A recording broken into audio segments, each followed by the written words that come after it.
Hey folks, the Flying Scotsman here, and welcome to this video. I've decided to make this video because you're probably wondering just where in the hell I've been. Where have you been? And even before, why I did not have as many videos out. So if we go back to last summer, some of you will know that I ended up with a serious infection on my leg which required hospital treatment. So I was in hospital for the first week of June, and because I was on holiday in Elgin at the time, it was actually Dr. Gray's hospital up there that treated me rather than my local hospital. But to the credit, quite a nice hospital there. They were very good, and the aftercare that I got was absolutely amazing. So I was off of my leg for about nearly 2 months afterwards, about 7 weeks, and Dr. Gray's actually arranged for nurses to come round to me to actually change my dressing. That was really good. I'm not going to go into too much detail here, but Patchouli Rain was staying with me at the time, and she did a fantastic job of taking care of me. Just making sure that I was all right. Had some delicious meals. Even at one point, I had a full pedicure. So, just foot treatments. Had all kinds of homemade creams and whatnot for my leg, which really kind of helped me. So yeah, that was really good. But after all that was over and done with, I had a bereavement last July. So I lost a great friend and mentor. So that was very sad, and that changed a lot of lives. And there's a lot of people still kind of reeling from that, because this person was just kind of the glue that held a lot of things in Aberdeen together. But not only that, I've had to cope with a lot of personal things myself. And there, while there's a lot of stuff that I can't tell you about, there's some stuff that I can tell you about because it kind of pertains to, what I want to do in future with this channel. So let me get started. I did have notes here. I did kind of write up a wee scripty, but I've actually been ad-libbing for the last 5 minutes. I do apologise. So the last video that I uploaded to the channel, as you will know, was the one about the Apple HomePod Mini, which I've latterly nicknamed the Apple Bollock due to its very rounded shape, and because I'm, at heart I'm about 12 years old, apparently. Even though I certainly don't blummin' look it. Not a bad thing though, because it means I definitely get carded now, so that's actually really quite useful. But yeah, that was the last video I'd posted. I've had other videos actually that I have shot, and they're waiting on a hard drive on my computer to be edited. Unfortunately, a lot of these videos do require quite a bit of heavy editing, because they've been involving, either other people's computers or my devices, that's had screens on with personal information. So, I am going to need to sit down one night when I'm feeling dedicated enough to actually go and censor all that out, so that I can actually then bring you the video, bring you hopefully as much of the video as I can without having to actually just leave huge swathes of it on the cutting room floor, as it were. Although I don't really have a cutting room, it's just Power Director 18, just kind of an increasingly aged version of Power Director, because I refuse to pay for Power Director 365, because I think because damn software as a service. It's fine, but it should not be the only way, and it should not be. They shouldn't be trying to encourage you by pricing people out of perpetual licenses for things. Do you know, actually, sorry to take you all on a wee tangent here, but there's some bits of software that I think is fine as a service. Like Adobe Photoshop, that's very expensive. Mere mortals like me can't afford it.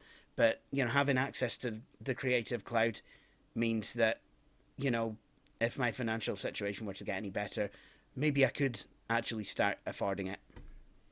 Um, but your video editor? Nah, no way. I know I should learn to use Shortcut.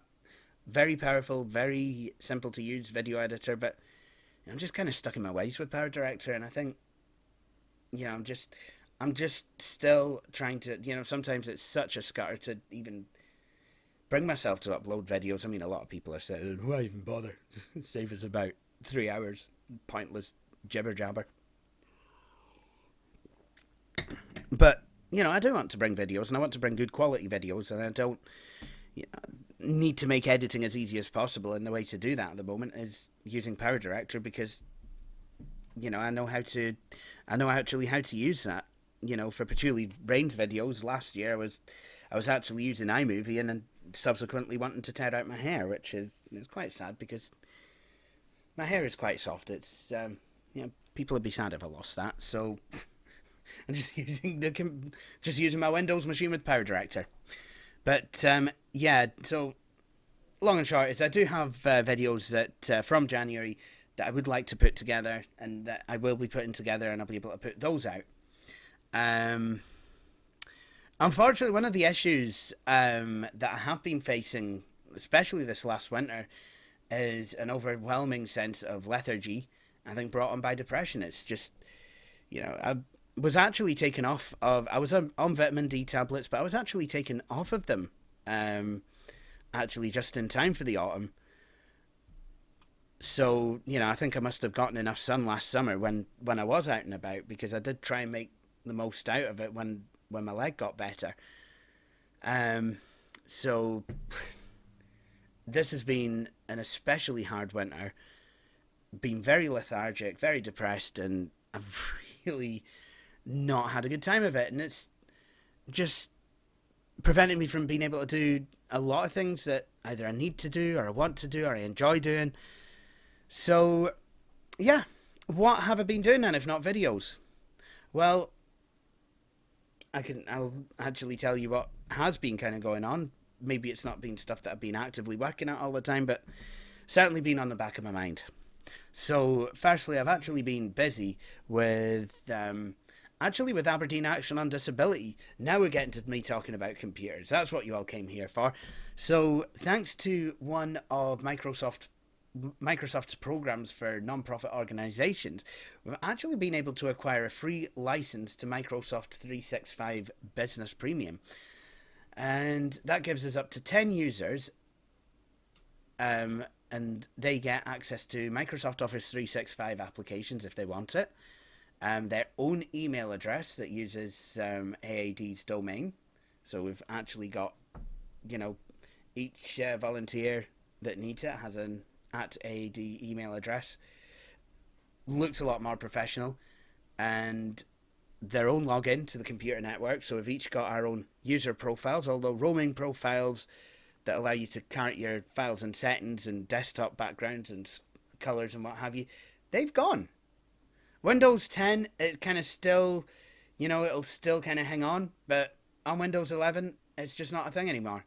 You'd actually have to have an Azure server installed in situ at your local premises for that to be a thing. And I find that quite sad, because if I need to migrate someone onto a different computer because their machine's needing repaired, it means that none of their files and settings are there. So, bad Microsoft. But anyway, this has actually meant that I've been able to roll out such facilities as email encryption and shared mailboxes on an as-needed basis to my individual, well, not my users, but to anyone who needs access to the AAD computer system. So now, as part of this capering, I did upgrade mine and my colleagues' computers, because part of the thing that I wanted to do was to try and bring in TPM enabled computers. TPM won't actually encrypt your data for you, but it will. It's another processor, it's another module that will kind of do the mathematics needed to make unique encryption keys and what have you.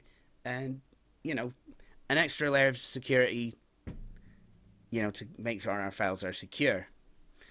I mean, it's not required by GDPR, but GDPR legislation, which we're still bound by in the UK, even though we're not a part of the EU, it does kind of require, actually, that, we take all reasonable steps to ensure the security of our data. And one of the reasonable steps would be encryption. And the easiest way to do that is to have a TPM using BitLocker. You can use BitLocker on your computer without a TPM, but that then does mean that you would need to put in a master password. And some of my users, they're not the most tech savvy, so if suddenly strange password screens are coming up every time they power a computer on, they're going to have a bad time. So TPMs it is. So as part of all of this, I've actually upgraded mine and my colleagues' computers with a couple of HP G6256 microtowers that feature AMD Ryzen 3350G APUs. Is that what you actually call a G-series Ryzen CPU? Do you call that an APU if it's got the graphics? Does that then make it a Ryzen APU? Or will I now get a screen full of preteen male postulations from the IT community? Well, only time will tell. Comment below. Anywho, I mean, that's just one of the things I was getting up to. So what the hell was I doing with the rest of my time? Like everyone else, I have actually been dealing with the inflated cost of living.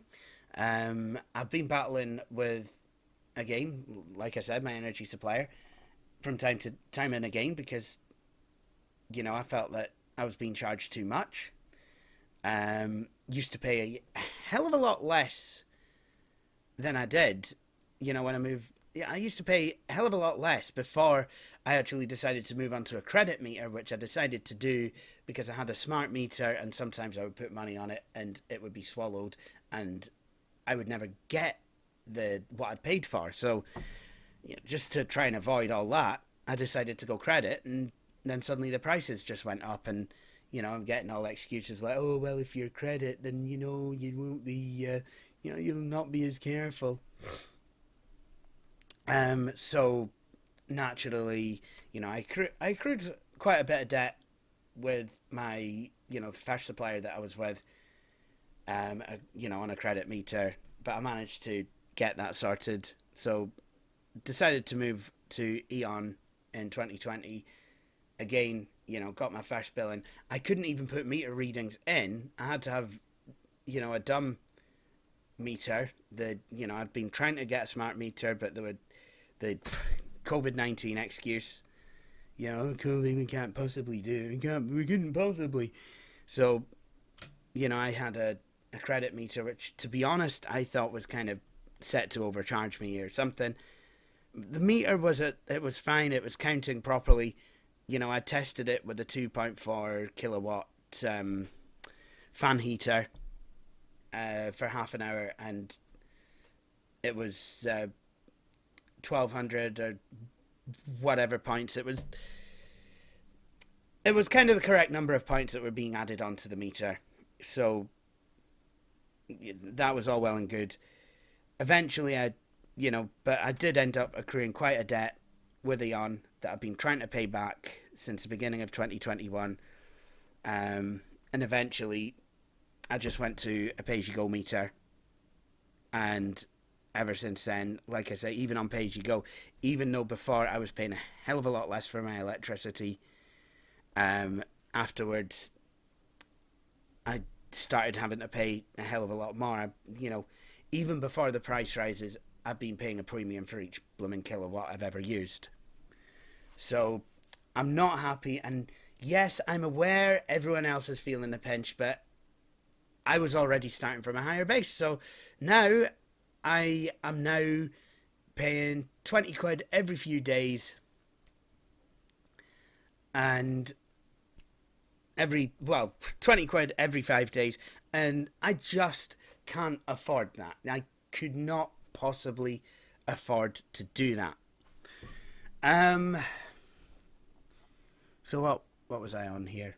Um, Obviously, been then battling to get a smart pay-as-you-go meter back in, because it is better for me to have a smart meter, because for topping up, it's fine in the summer, this time of year, at the time of recording, it's light in Scotland till about, 11 o'clock at night when it gets to the, high summer. And it doesn't matter, I'll be able to go to the shop at any time it's open. But in the middle of winter, in the northeast of Scotland, pavements where I stay, they've all become cracked and broken. It is literally dangerous now. It is literally like walking on a forest floor. Actually, I would say it's worse because at least the forest floor is solid. But, yeah. In the middle of winter, when the sun sets, I mean, literally here, the sun will set at 3:30 in the low of winter. And it's usually dark by about 4 p.m. By the time you get to, late November, and up until late January, it's dark by about 4 or 5 o'clock, and, for most of the day. So if I get caught short, it's difficult for me to get out to a shop and get electricity. And if it goes off in the night, which it probably shouldn't do, but it does anyway, then I'm actually then having to pay for taxis to get me to a 24-hour shop, and that's like 20 quid. So that's essentially me paying. If you think about it logically, I'm paying 20 quid more for my. Sorry about bashing the microphone there. Paying 20 quid more for my electricity or gas or whatever I'm going out for. So just getting a smart meter would be so much better. This again, first it was a credit one. Then, obviously, I went to pay-as-you-go. Always wanted to get a smart meter back in. And this is an argument that's been ongoing between myself and Eon since October 2020. I had an appointment to get a smart meter fitted in December, and nobody showed up. And it was only very recently that I found out that they had literally cancelled everyone's appointments over the last year, because they are moving to Eon next. Terrible customer service. There's a lot of people going through the same things, so I can say with absolute impunity, avoid Eon like we should have avoided COVID. Anyway, so enough about that. Not only have I been dealing with all that nonsense, but my kitchen and everything in it seems to have been falling apart. And so I've literally had to replace everything. Well, not quite everything. I've still got my fridge freezer, still got my washing machine, and thank goodness my toaster still toasts. Even though that is something that I have been wanting to replace, because it's quite variable. Sometimes it'll toast, it'll be barely done, and then the next time on the same setting, it will literally be burnt to cinders. So I really should get a new toaster. But no, all of my other appliances have failed, and I've had to replace them, sometimes twice. My kettle, microwave went. I bought an air fryer as a present, and I even had to replace that. And then at the end of February, my cooker actually decided to die.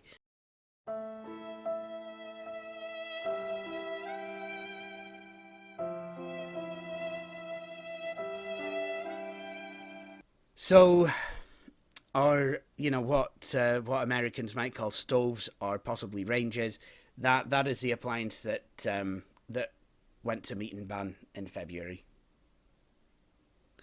So when it was alive, it was a simple electric that doesn't light up the rings as they're in use, and it doesn't even have an indicator which will tell you which rings are on.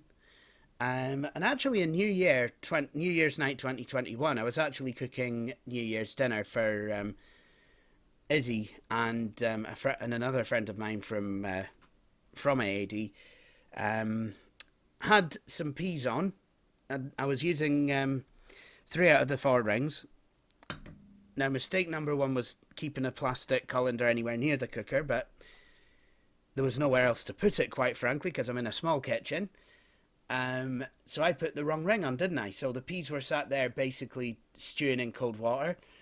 Meanwhile, I was shortening all of our lives significantly because I literally burned away this plastic colander. It had a massive hole in it, and there was plastic. There was like small kind of ribbons of plastic floating in the air for quite a while afterwards. So it's very dangerous. We could have breathed that in. We probably have, and yeah. So and that's not the first time I've had an accident with that cooker because I burned my hand pretty badly again with the ring that I didn't know was on. So I've been trying to get a ceramic hob actually for the past 10 years, but now that my cooker has died, again, I rented it through the council, so I'm trying to get a better cooker, essentially. So, in other news, I've actually been playing with the formula for AAD Retrofest. Now, AAD Retrofest is that thing that you saw me put my heart and soul into over the past 10 years, starting in 2012, finally culminating in a games room opening in 2019. People could come play old video games. Actually started doing quite a few tournaments with Scottish retro tournaments, and Tory Gaming presents a couple of outfits here that do video games and gaming and tournaments and what have you. We had quite a good following, and then of course 2020 hit, didn't it? When all of its 2020 goodness. Hooray! And because of that, Retrofest had to shut down pretty much overnight. We had the last games room session on the 14th of March 2020, and we've not been back since. So we've actually had to migrate to a thing which I actually lovingly called Game for Hame. Very Scottish.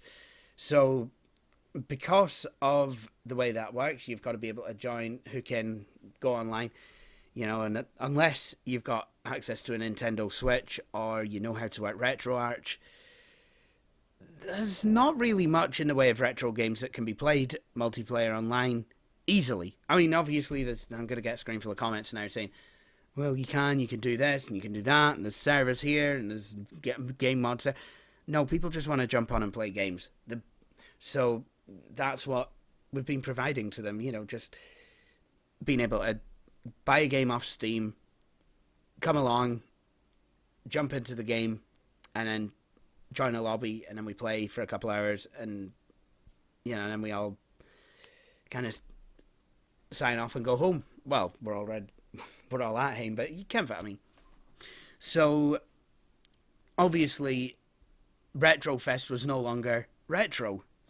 So I still want to do the Retrofest Games Room. That's I'm going to have to really think about how we're reopening that. There's a lot, obviously, that's changed. So I need to rethink how we're going to execute that. So calling the whole thing Retrofest, especially as we now have another group actually, as well as Game for Hame. It's called Nintendo Night. That takes place between 6 and 8 p.m. every other Thursday. And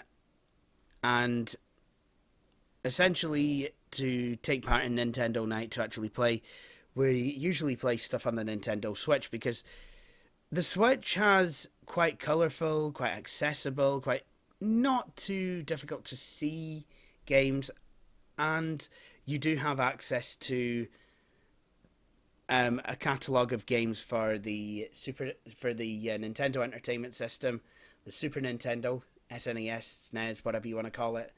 If you pay for the really posh Nintendo Switch Online Plus expansion pack, then you'll get access to a clutch of games for the Nintendo 64 and the Sega Mega Drive as well, believe it or not. As well as Nintendo Switch's own games catalogue. So we've got the Nintendo Night and we've got Game for Hame. So what I actually did in March was actually rebranded the whole outfit as just AAD Gaming, because it's done by Aberdeen Action on Disability, and at this point it's just gaming. Now, obviously, Retrofest is not a dead brand. It's now just kind of become a sub-brand of what AAD Gaming is. So it's just one of the things we do. So you've got AAD Gaming that has Game for Hame, Nintendo Night, and Retrofest. Now, Game for Hame started. That was quite successful. And actually, we got some new members, and one of which actually joined Aberdeen Action on Disability as a member, even though they are Canadian. So that's pretty cool. And, they actually figured out that if they went to Game for Hame, because they follow the page, they went to Game for Hame, they'd actually get to meet me. I mean, that's absolutely fine. Unfortunately, though, you're going to find out that I'm not entirely a good person now. And it's like, if you ever had like this Hollywood gleaming image of me, then I just humbly apologise that I'm not actually living up to that. That's quite nerve-wracking, actually. So, but still, it's really good of people to actually come along and support these things, and hopefully they have a good time and what have you. Even if I'm not playing the zombie game that people seem to enjoy so much. I mean, let me tell you about Nazi, Sniper Elite Nazi Zombie Army. I did a video on it, Christmas 2020, and first few times I played it, it was quite satisfying, but Mara played it. Mara realised that I just really struggled with being able to see it. It was a game that was made in that era when all games had that kind of grainy, kind of low contrast kind of quality to them. And I mind back in the day, Yahtzee Crawshaw used to, the zero punctuation guy used to pick up on that, and it was all sea of brown, sea of grey, sea of green. That is what this game is. It's kind of like a sea of teal or green or whatnot, and then the Nazi Zombie Army 2 is a sea of red, and I can't see it. I find the game to be very glitchy, and just, I don't know, just not as enjoyable as it used to be, but people want to play it, and I do put it on, so, I mean, maybe not as often as people would like, but because there are the people who like myself don't see very well. It's, oh dear, you can please some of the people some of the time, you can please none of the people some of the time, you can please all of the people you cannot please all of the people all of the time, can. So again, I humbly apologise that there's not enough zombie shooting action, especially Nazi zombies. I mean, those are the ones you want to shoot. I mean, that's just my opinion, but if you ever see like a consignment of Nazi zombies, then yeah, absolutely you want to shoot them. Especially if you're an elite on the sniper rifle, I mean, the premise kind of does work. Just if the game was a wee bit more, however, make it look how Red Dead Redemption 2 looks. Better yet, give me the accessibility options out of The Last of Us 2. If you did that, I might actually be in with a shout of being able to play it and play it well and not be a frickin' liability to the team. But anyway, enough about that. So yeah, we've got a lot, and it's great that we've had people joining us and what have you, and we're always open to newer members and more members and what have you. So that is enough about what I've been doing with life.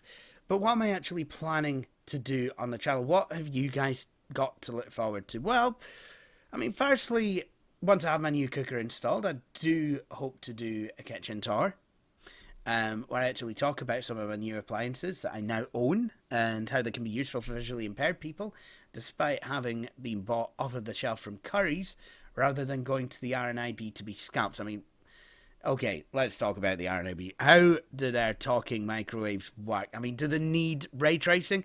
I mean, they certainly seem to be price inflated, like they contain RTX graphics cards from 2021 or something. Except that's not right, because they've always been blooming overpriced. Like, spending hundreds of pounds on something that you should be able to just pick up for Asda. I mean, okay, my microwave isn't an Asda special because I needed one with buttons, and one with a light on that will actually come on when you open the door, so I can actually at least clean the bloody thing. Just, yeah, no. Absolutely not. Just, yeah, no. But I would like to do a kitchen tour and maybe actually talk about, some of these appliances that I've actually had to pick up. Unfortunately, after 10 years of collecting old computers, I'm going to actually have to thin out the herd a wee bit. I'm going to have to trim down the collection. Not only could I use the extra income, but I really could do with the space as well, as my flat is a wee bit wee. That said, I still have some video ideas that I would like to try and make something out of. So, for example, I would like to do an update on, speaking of my flat, I'd like to do an update on the smart home I've been kind of building here within. Because I've got a lot of comments now, and I've actually had quite a lot of reflection time, because essentially what I've got here is, one doesn't simply turn on a light using a light switch in this place anymore. You've got to know to speak to Siri on either your Apple device or the Apple bollock, But anywho, I've got some thoughts that I'd like to share with you, and I'd like to just kind of show you it all working, what I've got so far, and do I have a plan today, put anything else, and what have you, and if so, what am I putting up? So, yeah, the smart home is coming along nicely, so I look forward to putting together a video for that for you. Also seem to have amassed a bit of a collection of different bits of audio gear over the past couple of years. Don't quite rightly know how it happened, some of the stuff, I kind of did buy when I had at least a bit more money. Some of the stuff I have been gifted for birthdays, Christmases. So, if anyone wants to see me try my hand at dank podsing, then please do comment below, and I'll see what I can actually put together, because I've got thoughts and feelings that I could share about the different bits of audio tech that I've got and how it works, and whether you should waste your money or whether you should spend your money on it. But the only thing I will say, I do not have an equivalent of Frank, the snake, so I can't cut away to her, unfortunately. Also, I'm nowhere near as Antipodean as, and let's pronounce that in a stupid, Antipodean. I'm nowhere near as Antipodean as what Dank Pods is, unfortunately. I'm just an old mate from Scotland. So, one thing I will be putting together, though, shortly, is my journey to see if I can make my server a bit more power efficient. Again, I've done this to death in this video. I've done this to death to anyone in my life who will take the time to listen. UK electricity prices have just shot up with a bang. Went up by 54% with another around about 50% rise scheduled for October, I think, just in time for the winter, just in time for the cold, just in time for the dark nights. And I'm spending about 20 quid every 5 days on electricity. Can't afford that, so my server has actually been switched off for the past month or so. Really quite sad, and I want to get it back on. It's got a Xeon E5 2620 in there. That said, I do have a more powerful processor which is actually has a lower TDP. So the 2620 has a TDP of 90 watts, whereas this, I think it's a 2635. It has a lower TDP of 60 watts. So that's going in. I'm going to video that, and I do have an energy draw tester, so we'll take a look at that and see, what the server's running with its current Xeon and what difference it makes when I plug in this CPU. There's also, at the moment, because my data drives are in a RAID 5 array, I think there's 4 drives in there and 2 SSDs. Really, I would like to be able to condense that down. I don't have RAID 5 kind of money anymore. What I would like to be able to do is get a couple of 8s and RAID 1 them together. Just have 2 spinning disks, 2 SSDs, and then that's my lot. There's a GeForce 8300 running in there as the graphics card. Don't know if that's using up a significant amount of energy or not. There's a reason, and the reason that there's an NVIDIA card in my server is because it needed a graphics card. There's no onboard graphics on that board. So I've had to just kind of put something in there, and all I had that was PCI Express was that card. I think that was the lowest spec card I had around. So I don't know if I could get an even lower spec card. Really all I need is an ATI Rage or something in there. To be honest, I would not have minded that being built onto the motherboard. You know what, Supermicro, I don't know what your game is, but come on, man. There's no need for that. So, yeah, I've got that to go. I would like to obviously kind of show you that journey. See if I can, I've got the CPU. We'll do that. And, you know what? I'm going to offer you, well, not the viewers, but if anyone from the like of Seagate is watching, I don't trust your drives. But if you think you've got drives that I could have in my server, which is kind of I know it's my personal server, but it's a data center grade box, just not in a data center grade case. So if you can send me 2 8 terabyte drives that you think are going to be as good as the ones that come out of HGST, then send me the drives.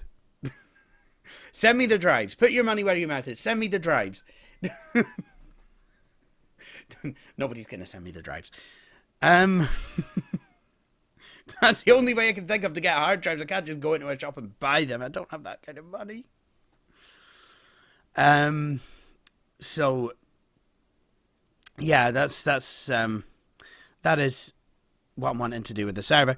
Now, I'm aware also, actually, that it is coming up to my 10-year anniversary of this channel. We started on the 8th of July, and it was a hell of a rocky start. I'm not gonna deny that. But I think we've had quite a nice following.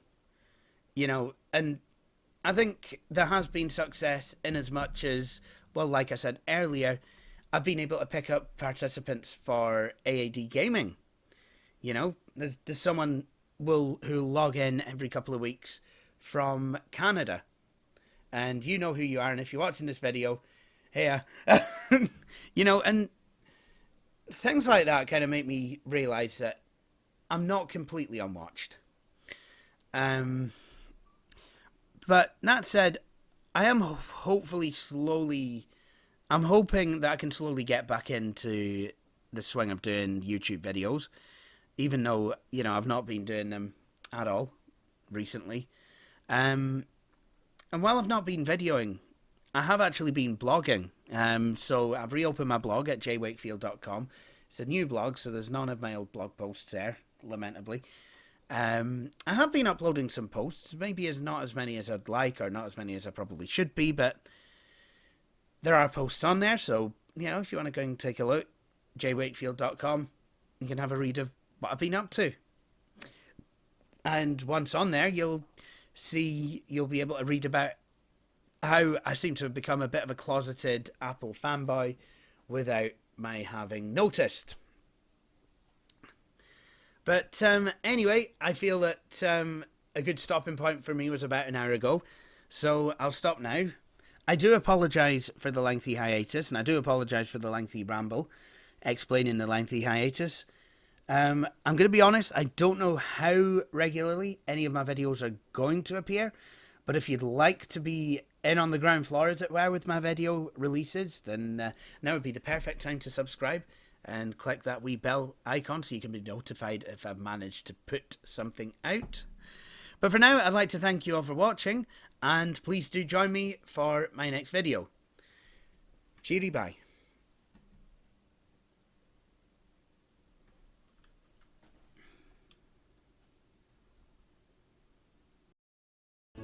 Thank you for watching this video.